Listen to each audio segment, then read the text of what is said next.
I gotta say, this is one of the crappiest videos I have ever shot. And he's laughing. Have you ever thought of sewer lines? Sewer scopes? You know, the crap below your house? That's what we're talking about today. Crappy sewer lines and sewer scopes, and the inspections around them right after this.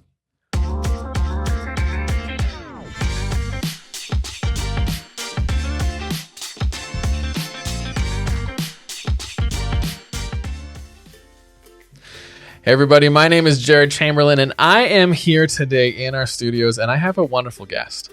He's not a crappy guest, he's a wonderful guest talking about a crappy subject. That's right. Welcome, Rocky. Thank you for having me on, Jared. This is great. This is fantastic. I'm excited for you to be here. Oh, I'm happy to be here. Yeah. It's and so maybe tell a little bit about yourself, how you got into what you're doing, kind of a quick intro, and then we're going to jump into that crappy topic about sewer lines right after that. I would love to. Yeah. So I work for a company called 2020 Master Home Inspections. Cool. We perform full service home inspections, condo inspections, and our topic today, sewer inspections as well. Totally. So my background, I used to renovate homes. Okay. From there, I transitioned into doing inspections. I was always very hard on my trades. Yeah. One thing that we found was always lacking was the sewer aspect. So we could always see above ground and we could see all the elements of the home. Yeah. But then we were always unable to know what's below it. Yeah. So it was a very easy transition. Bought a sewer camera. Yeah. Got fully certified through a government program called Internashi. Yeah. For being a sewer scope technician. Cool. Yeah. Well, what's interesting is we for years have recommended when clients are buying in certain areas in certain parts of the city, for sure to get sewer scopes. I would agree. Because, I mean, there's so many things that can come and wreck them and figure it out, and it cause a lot of problems that you don't see, right? Yes. And there's been times where we've negotiated, tens of thousands of dollars off of a purchase price because it's something that the seller didn't know, they weren't aware of. But we uncovered it through an inspection like this, and we're able to negotiate a lot of money off because it is an issue that the buyer would have had, in 3 or 4 years, and it just would have exploded on them, right? Yeah. I would agree. The thing with sewers is that it's an issue that you don't see it being a problem until a problem happens. Totally. And then at that point, it's a little too late. Exactly. Well, let's jump in. So I think a lot of people who are watching this could be getting an inspection, thinking about their sewer line, talking about how do you know if a sewer line's clogged, all this kind of stuff. So let's start simple. What is a sewer line in your world? So how do you define that, and what does it look like? Definitely. So all the plumbing in your home will run down underneath your home and into the main city lines below it. So that's all your water, waste, sewage. Okay. Depending on the age of your home, it could be made out of ABS plastic, cast iron, or in very, very old homes, even lead. Oh, and lead. Okay. Yeah. Okay. And is that usually found kind of under the slab, the foundation slab, or under the middle of the house kind of thing? It would be under the slab. That's everything correct. Comes down in that one area. Yes, that's correct. Cool. So every home has a single sewer line coming up from underneath the slab, and then it splits off to all the plumbing within the home itself. Okay, and that's actually my next question is, does every house have a sewer line? Yes, definitely. Yes, every house has at least one sewer line. Oh. I've seen some homes have two Really? that eventually tie in together when they leave the property. When does that typically happen? Generally with multifamily, so okay. A lot of townhouse complexes. Okay. Very rarely do you see it. Yeah.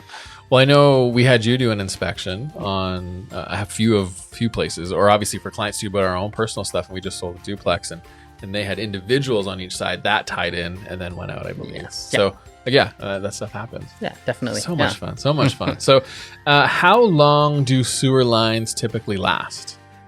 So most sewer lines will last as long as you take care of it. Okay. Hundreds of years. So I've done sewer scopes for homes that are 1910, even as old as, I did a home in 1890s just last week. Oh, really?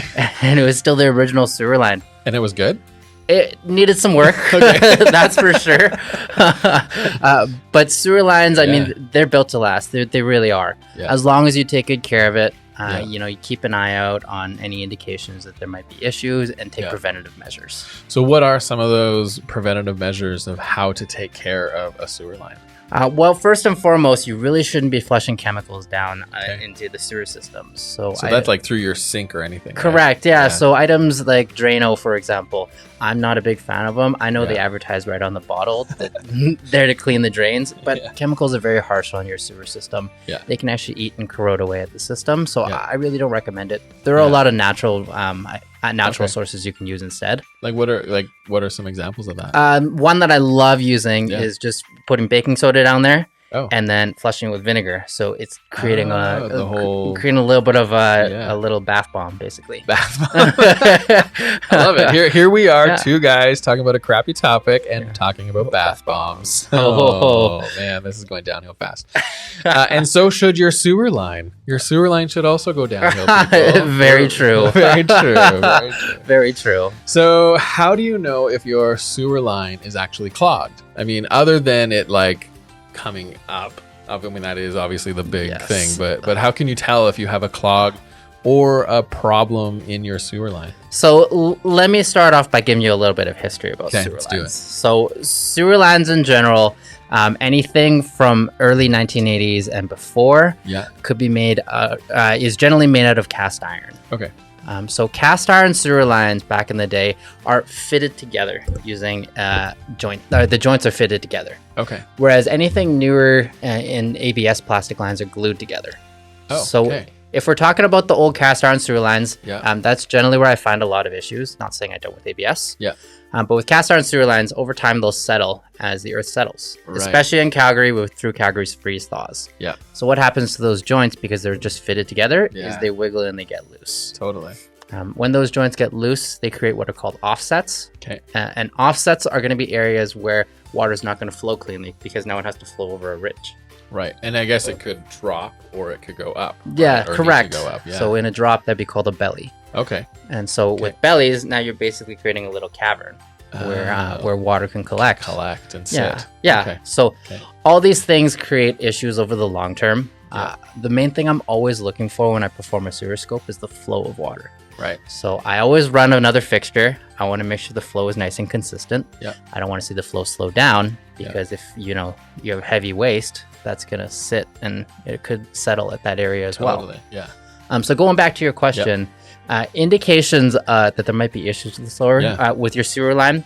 One of the first things you should always look for is any slow drains in the home. Okay. So slow draining tubs, your laundry overflowing over the drain.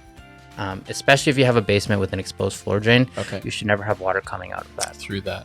Yeah. And sometimes I guess a slow drain could also just be as simply as that individual sink also being clogged too, right? It could. Yeah. Okay. Yeah. Okay. But that's generally a good indication right off the bat. Something's wrong. Something needs to be further evaluated. Yeah, no, that makes sense. So how does a sewer line inspection work? I know we've had that question when we're talking to clients and suggesting it. I guess I have a follow-up question too with that is who does sewer inspections, right? Yeah. Like, because I mean, the city will do it, you guys will do it. There's different reasons and times and whatever for it.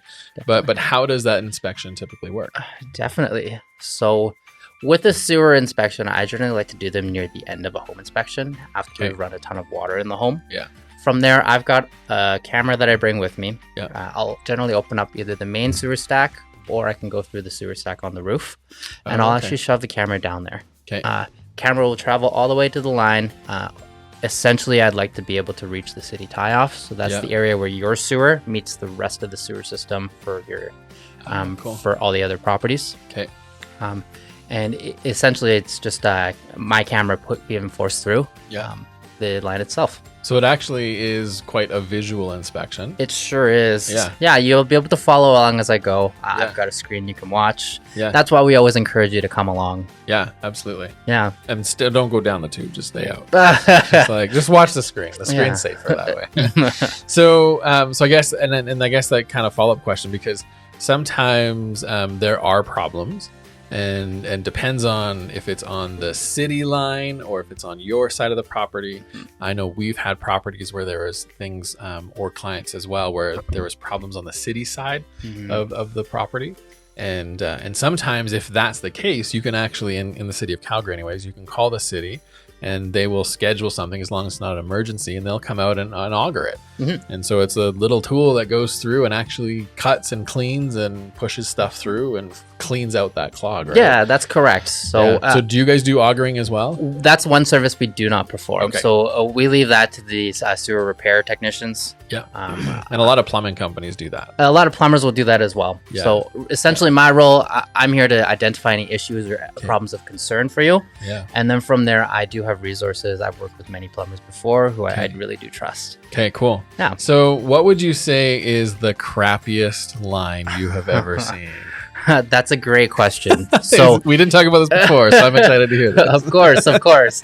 So I want to preface that just because you see roots or just because you see buildup in your sewer line, it isn't always a big issue. So the moment I point them out, a lot of people do get scared. Yeah. What I'm looking for is the flow of water at those areas. So roots, although they can become a problem down the road, minor root intrusion is something that you really just have to monitor. You can clean it up too. Yeah, with an auger. Yeah. You got it. Yeah. But in terms of seeing roots, it only becomes a problem when those roots start to get tangled, start to get thick, and they affect the drainage of water. Of the stuff going down. That's correct. So, I mean, I've seen 100-year-old sewer lines where every single joint is like a spider web. It's of sewage. Crazy. You know? And that's the big thing for me, and that's why it's really important to put the camera through. Generally, when I'm running water, I'll be able to see the water level. My camera is large enough that it should stay above the water. And so then when I hit a point where the camera is submerged under the water, I know that up ahead, there's some issue. Right. And if you think about it, if my camera is being submerged under water, think about what else is being submerged down there as well. Absolutely. So how big is your camera? So my camera is about a 2-inch diameter. Okay. A healthy sewer stack is going to be about 4 inches in diameter. Okay, so it's about half the size. Yeah, that's correct. That's correct. Now, a 4-inch diameter pipe, as time goes on, if there's issues, that diameter will get restricted and restricted and restricted. From internally. Yeah, when there's issues such as buildup or roots. Okay. So, yeah. Okay, cool. No, that's interesting. So, so I guess sometimes too, when people are looking in their home, and they just might be curious, but how does someone find where their sewer line is? Or how do they? Not that you should don't access it. Don't go open it. Don't open it. No, please don't open it. But where would you find where it is? Like, what are some clues in your house to find it? Traditionally, your sewer line will be located in your mechanical room. Okay. In some areas, it could be located in your laundry as well. Okay. But most of the time, builders and the developers, they'll plan it so that it is near many of the other major plumbing components in the basement. And a lot of times off of the main stack coming down too, right? That's correct. And now it's when the home's been worked on and especially with a lot of older homes, that's where it could be found somewhere else. Like in a wall or like in an interior wall where they just boarded over it or something. That's correct. And that's my recommendation to all you homeowners. Yeah. If you renovate your basement, make sure you do not drywall over your sewer stack. In case of emergency, someone does need to access that. Well, because then nobody can actually get to it, or you don't know where it is. So if you're buying a house, make sure that you find out where that sewer stack is. Whether you're getting a sewer scope done or not, ask your inspector where that is, because I think that's really, really important for you to know. Because if they can't find it and you don't know where it is, at that point, when you have a problem, that's not a good thing. Exactly. So I guess the last thing is, and this might be a burning question for some people don't care, but how much does it cost to replace a sewer line? Because, and again, I'm not asking for specifics, but it can range, right? Because very much so. Yeah, what can that cost be like that you've seen? And I know I've seen some too, so we can both talk about it. But what are some of the things that you've seen in terms of the cost of replacing a sewer line? So that is a very tough question to answer. Replacement of a sewer line is generally the last effort or the last step that's necessary. So there are a lot of steps before that can be done to a problem sewer line. First and foremost being augering. Yeah. So an auger can cost as little as $300. It can range from $300 to $600 for a plumber to come out and clear out the line itself. And then from there, most plumbers will actually scope the line again just to make sure it's free of free of issues. Yeah. Now, if there are other issues or concerns, such as say a cracked pipe, there is new technology called socking out there. So what they do is they put a what looks like a tube down the line, and then they inflate the tube at the issue where the line is cracked, and they leave it there. And so now that area that was once cracked now has essentially a liner on it. And then over time, it'll kind of work itself in and harden and turn into an actual interior pipe. That's correct. Cool. Yeah, that's correct. That's really neat. Yeah. And then lastly, if there is damage or fracture to the sewer line, and I've seen that before where all the sewage has been draining underneath the home in a little cavern. I don't use that on my face then. Crazy. If that happens, that's when it can get a little bit pricier, and that could cost thousands to tens of thousands, depending on where it's located. Totally. If they have to dig underneath, say, the garage slab, now you have to remove the garage. Totally. Yeah. Well, and I know I've had a friend, it went out the back of his house, and he had a huge yard, and they had to dig out most of his yard, and it was actually quite deep. Yeah. And that's actually one question we didn't get to, is how deep do these sewers line goes? But for him, it was like 30, 40 grand to dig up most of his yard and replace some lines, right? So it can get quite expensive if you have to do that. But again, if you're getting an inspection, there are problems. Get quotes. Yeah. Because that's going to be the easiest way to figure that out. So. Yeah, but before you can get any quotes, you have to know if there's any issues. That's right. Really, that's the way I like to think about a sewer scope. For the small amount that we charge, it gives you peace of mind. You know, knowing that there are issues you need to address, or that you have a clean sewer. I like to think about it as the colonoscopy of the home. Yeah, that's right. Literally. So I guess one question you said you get all the time is people asking you, how deep do sewer lines go? Yeah. And what do you find? Because if that's what people are asking, what are you usually finding, or what do you expect to see? Yeah, of course. So it's funny how many people ask me that, and it always takes me a second to figure out why they're asking that. Yeah. So the actual depth of the sewer line doesn't matter too much. Yeah. But what I'm looking for is that it is draining properly. So depending on the area you're in, if your area has a lot of hills, or if your area is very flat, the sewer line could sit deeper or less deep within the earth itself. Yeah. Yeah. Well, especially if you end up having, let's say, a yard that's way up here and a house way down here. Yeah. You know, it has to work its way somewhere. Exactly. And so, it could be 30 feet deep. Yeah. So all the city planners do plan for that. The actual depth of the sewer line doesn't matter at all. Yeah. As long as it's sloped and graded the proper way. Sweet. Yeah. Well, this is great. Yeah. This has been good. I hope you have found some value in this. And if you are looking for, getting your sewer scoped, or, looking at potential problems, or you're just wondering if there are issues in your sewer, Rocky's a great guy to reach out to. There's a lot of plumbing companies. If he can't help you, he has contacts, like he said. So how can people get a hold of you if they want to connect and get their sewer scoped? Well, if you guys want more information, please feel free to reach out. You can find more information on our website as well, www.2020mhi.com, or you can call me directly, 403-383-9018. Fantastic. Well, this has been great, and I hope you found value in this. And if you have any other questions, you can always reach out to us as well. info@chamberlaingroup.ca and 587-316-5400. This is Jared and Rocky. We are signing out. Thank you so much for having me, Jared. Thank you for coming here. This was great. It was good. And we hope you have a better day than most of your sewers. That was really weird. I don't know why I said that, but see you guys later.